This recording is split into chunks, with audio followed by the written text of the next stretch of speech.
Hello mga lovely people! Welcome to Cucina di Pichi, the home of pacham-pacham recipes.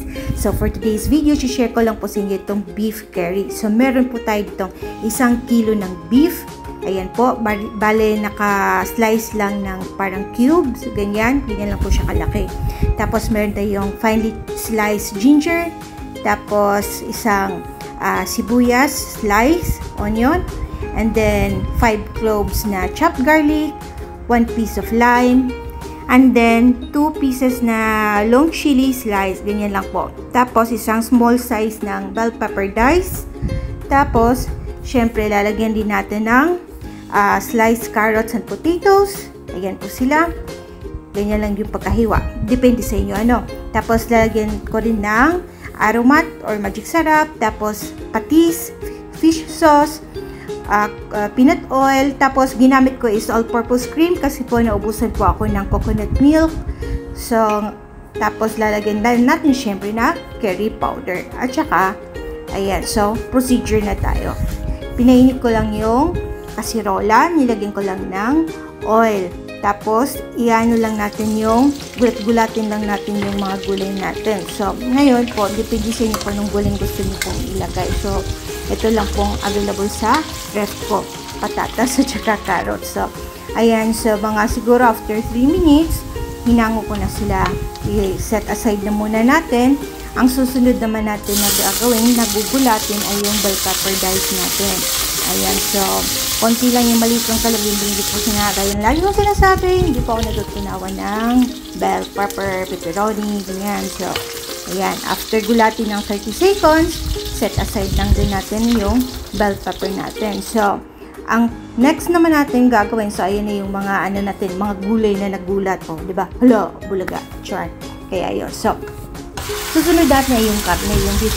Itong part ng beef nito, alam niyo yung, hindi ko alam kung anong tawag exactly yun sa part na yun, yung pinagtanggalan ng buto-buto ng ribs. Yan. So yan yung parang pinaka-best part talaga, no? At kapang-kapang kaldereta, masarap din itong part na ito. So ngayon, ang gagawin dito sa beef, wala yung timpla, kaya yun. So depende sa inyo, no? Pero sa akin, itong, nung araw na yan, ganun yung naging pitik ng utak ko.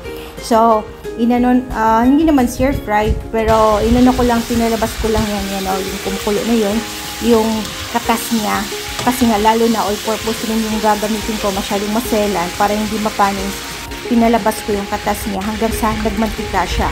Tapos nung nagmantika na, nung ready na, doon ko lang nilagay yung mga spices natin, yung sliced ginger, sliced, ano tawag nito, chili, onions, and chopped garlic. And then gisa-gisa lang, ganyan. So, mga siguro after mga 1 minute, nung okay na sila, doon ko pa lang sila, tinimplahan. Diba? So, nung araw na yan, nung moment na yan, umalis si Marco. So, nilagyan ko na rin pala ng curry powder. So, merong maraming types of curry, no? Meron yung mild, meron yung hot talaga siya, yung maanghang talaga siya. Ngayon, bahala kayo kung anong gusto nyo. Basta yung ginamit ko dyan ay mild curry lang. Yung nagpaanghang na, yung sili. Kaya yun. So, since wala nga si Marco nung moment na yan, nakagamit ako ng patis. So, nilagyan ko po ng patis yung beef curry ko. Ngayon, siguro mga 2 tablespoons of fish sauce or 3 tablespoons, and then nag-add po ako ng 1 teaspoon ng aromat or magic syrup, or you can use also salt if you want. Depende po sa preference niyo. And then halo-haluin lang. Ngayon, ang gagawin na lang natin is lalagyan din natin ng lime para nga may konting bango ng lime at konting titik ng asin. Yung konti lang naman, hindi siya nag-overpower sa flavor ng food natin. Yan, so try nyo lang din po.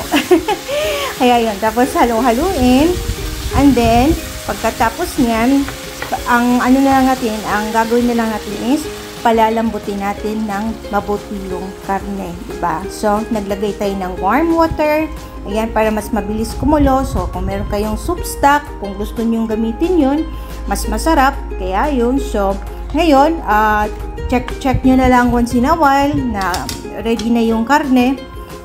Tapos, syempre, tatakpan natin. Ayan, o. So, ito ay pinalambot ko ng mga 1 hour and 30 minutes po. 1 hour and a half ko po siyang pinalambot. So, yun. Tapos yung kinalabasan niya talaga, super lambot niya.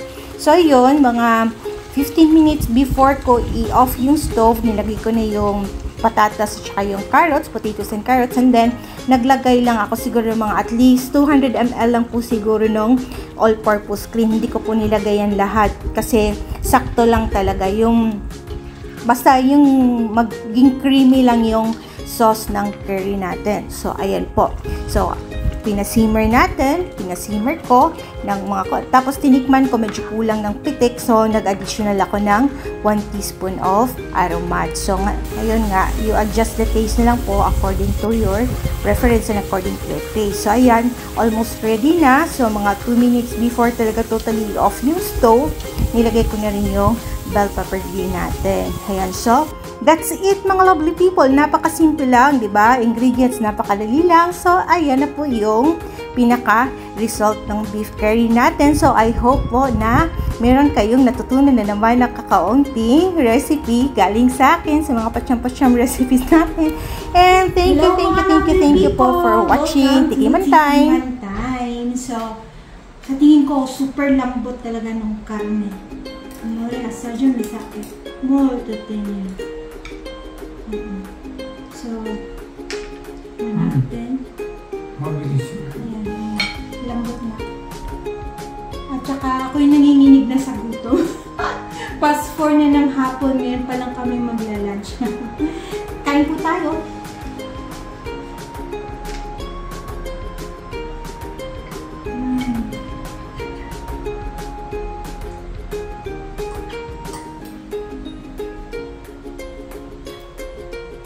In fairness, natsambahan. Bono? Yun, so parang naging speechless ako. Dala yata po ng gutom. Anyway, mga lovely people, ayun po, isa po sa, minsan kasi, paiba-iba din yung style ko ng pagluluto ng curry, depende sa mood ko, depende sa pitik ng utak ko, ayun. So, this time, itong sinishare ko sa inyo na patsyam recipe. So, ito po yung, ganito nga po yung ingredients, ganito din po yung procedure. So, anyway, thank you po, kasi po, at least, kahit pa paano, padahan-dahan, naka 502 subscribers na po tayo. Today is 2nd of August. So, 1 year pala today, no? Na since nung nag-bypass si Marco. Ayan, so, yung mukha niya po, nahimatay, kaya medyo may blue siya sa kabilang mukha niya. Hindi ko po siya sinuntok. Hindi ko po siya sinuntubog. Anyway po mga lovely people, sana po ay may natutunan kayo sa mga patsyam-patsyam recipes na sinishare ko po sa inyo. And sana nagka-idea kayo. Kaya yun, kung meron po kayong suggestion, gusto niyo po akong i-correct, meron po kayong mga tanong, please leave your comment down below. And once again, thank you to our new subscribers. Sa hindi pa po nakapag-subscribe, please don't forget to like, share, and subscribe.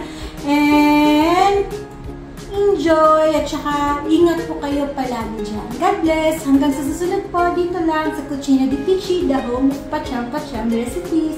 Ciao, ciao!